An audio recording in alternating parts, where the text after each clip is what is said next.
People with anxiety disorders have brains that get louder when they try to focus, not quieter. Give them a task, something that should pull their attention outward, and the network responsible for thinking about themselves doesn't power down the way it does in everyone else. It gets busier. That network has a name. Researchers call it the default mode network, and its whole job is self-reference, replaying, predicting, narrating your own life back to you. In most people, it dims when something else demands attention. In an anxious brain, it barely dims at all. You ask it to sit down. It stands up straighter. You know this one from the inside. 2 a.m, phone face down on the nightstand, and you're running the same 3 sentences again, not because you decided to, because some part of you is convinced the next pass through them is the one that finally lands somewhere useful. It never does. You already know it never does. You do it again anyway. Here's the part almost nobody tells you, because it sounds like an insult, and it isn't one. That's not a discipline problem. That's a network doing exactly what it's built to do, at the wrong volume, at the wrong time, and no amount of telling yourself to relax reaches the part of the brain that isn't listening. 1900 years ago, a Stoic philosopher wrote an entire chapter with one title, Of Anxiety. Not a passing line, not a quote card, a chapter. That's coming. First, the part that makes this so hard to catch yourself doing. You've called it thinking it through. It has another name. Picture the scene. Because you've lived it. Not a crisis, not even a big problem. Something small enough that it should have dissolved in an hour. A comment that landed wrong. A decision you're still second-guessing. A version of tomorrow that hasn't happened yet. And might not. And instead of dissolving, it sets up residence. You go to bed with it. You wake up and it's already there, waiting, like it never left.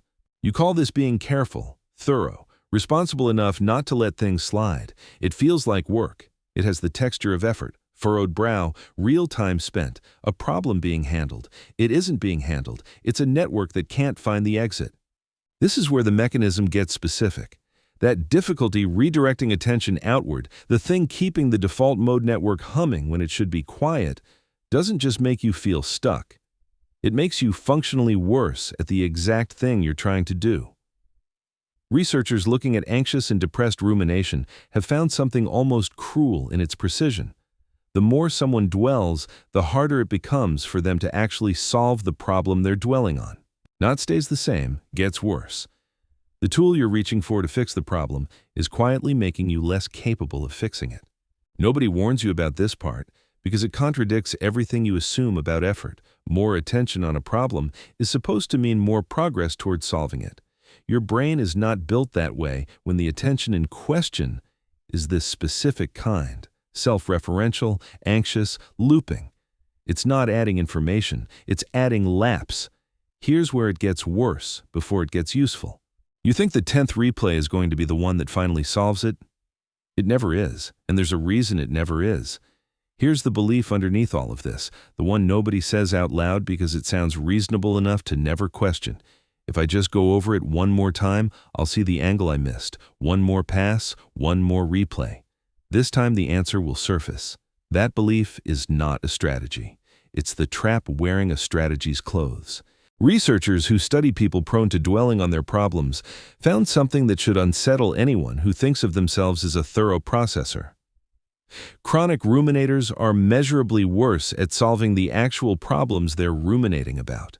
Slower to reach a decision, fewer usable solutions generated, worse outcomes, not better, despite putting in more hours of what feels like problem solving.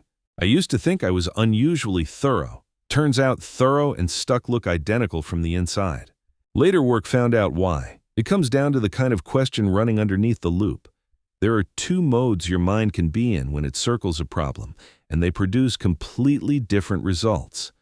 One asks why. Why does this always happen to me? Why can't I just handle things better? Why does everyone else seem fine and I don't? That mode stays up in the clouds. Meanings, implications, verdicts about who you are. It doesn't touch the ground. It can't, because there's nothing concrete in it to stand on. The other mode asks how. What exactly happened, in order? What was said? What was done? What's the next specific thing in front of me? That mode stays on the ground the entire time. And it's the one that actually moves. People trained to shift from the first mode to the second, even briefly, show up with fewer intrusive thoughts afterward and lower distress a week later. Not because the problem got smaller, because the question changed shape. Hold on to that distinction. It's going to matter more than it sounds like it should. There's an old word for the mistake underneath all of this, older than you'd think. Epictetus used to watch anxious people the way a doctor watches a patient's face.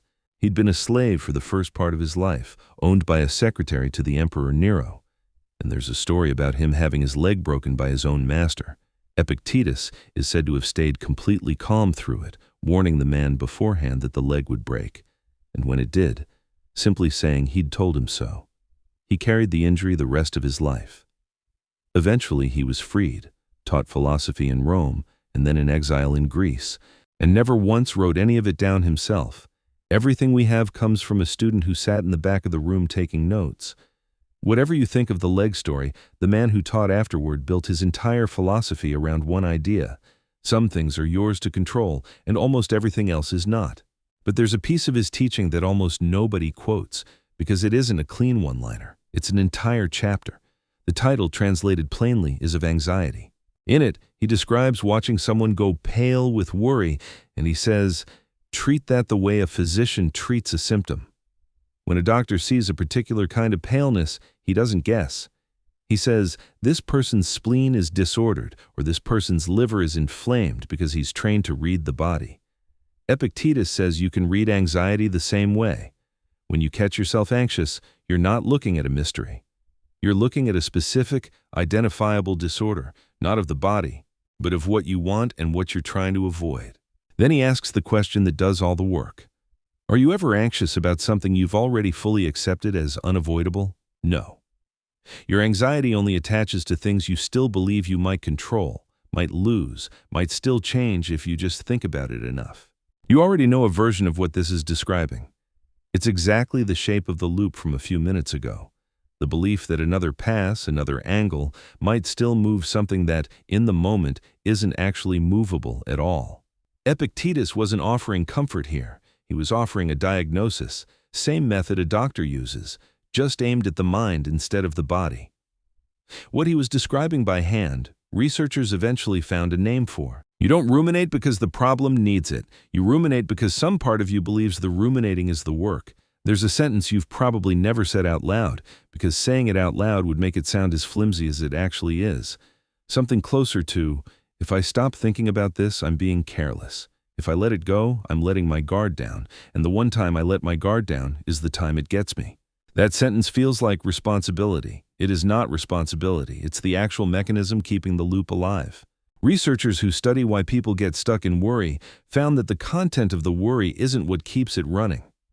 It's a belief sitting one layer underneath the worry, a private conviction that the worrying itself is doing something useful, protecting you, preparing you, making sure you don't get blindsided. People who hold that belief keep circling, not because the problem demands it, but because stopping feels like negligence. I told myself I was being responsible. I was just refusing to close the tab. Here's where it lines up with a chapter written 1900 years ago. Epictetus described anxiety as a disorder of wanting and avoiding, desires and aversions aimed at something a person can't actually control. Researchers, without ever reading him, landed on almost the same diagnosis from a completely different direction. The belief that worrying is protective is what keeps the disordered wanting running. Different centuries, different vocabulary, same trap. Described by two people who never met, one of them writing before psychiatry existed as a field. You're not weak for believing the thinking was helping you. It felt like it was helping you. That's the whole design of the trap. It's shaped exactly like usefulness, right up until you check whether it produced anything. So if more thinking isn't the fix, what is? Not less thinking. A different question.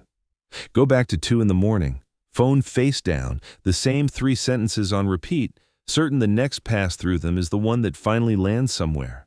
That's the why question running the show. Why did I say that? Why does this always happen? Why can't I just be someone who doesn't do this? Try the other one instead. Not why. How? What exactly happened in order? What was actually said, not what you're afraid it meant? What's the one specific thing, if anything, that's yours to do next. That's it. That's the entire shift. Not a 5-step system, not a morning routine, not a new app. One question swapped for another, right at the moment the loop usually starts. People trained to make that swap, even briefly, show up a week later with fewer intrusive thoughts and less distress attached to the thing they were circling. Not because the situation resolved itself, because the mind stopped generating verdicts about who they are and started generating one concrete fact at a time, which turns out to be a question the loop can't actually run on. It sounds too small to work. That's worth sitting with for a second. The why question feels serious, feels like it's honoring the size of the problem, feels like the responsible thing to keep doing. The how question feels almost dismissive by comparison, too plain, too practical for something that woke you up at 2 in the morning. But the research isn't measuring which question feels more serious. It's measuring which one your mind can actually finish. Why rarely has an ending. It just generates another why underneath the last one. How runs out. It hits a specific fact or a specific next step, and then there's nowhere left for it to go. That's not the question failing. That's the question doing its job. I still catch the old question sometimes. Why does this keep happening to me?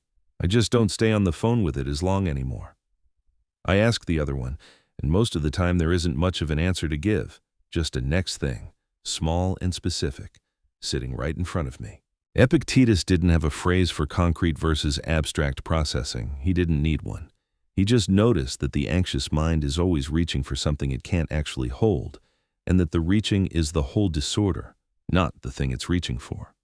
If this is the kind of thing you'd rather understand than just survive, there's more of it here. The 3 sentences are still there, somewhere, the ones that used to run on a loop. They just don't get the same amount of airtime anymore. Some nights they don't get any at all, not because they were answered, because you finally asked them a question they couldn't spin on.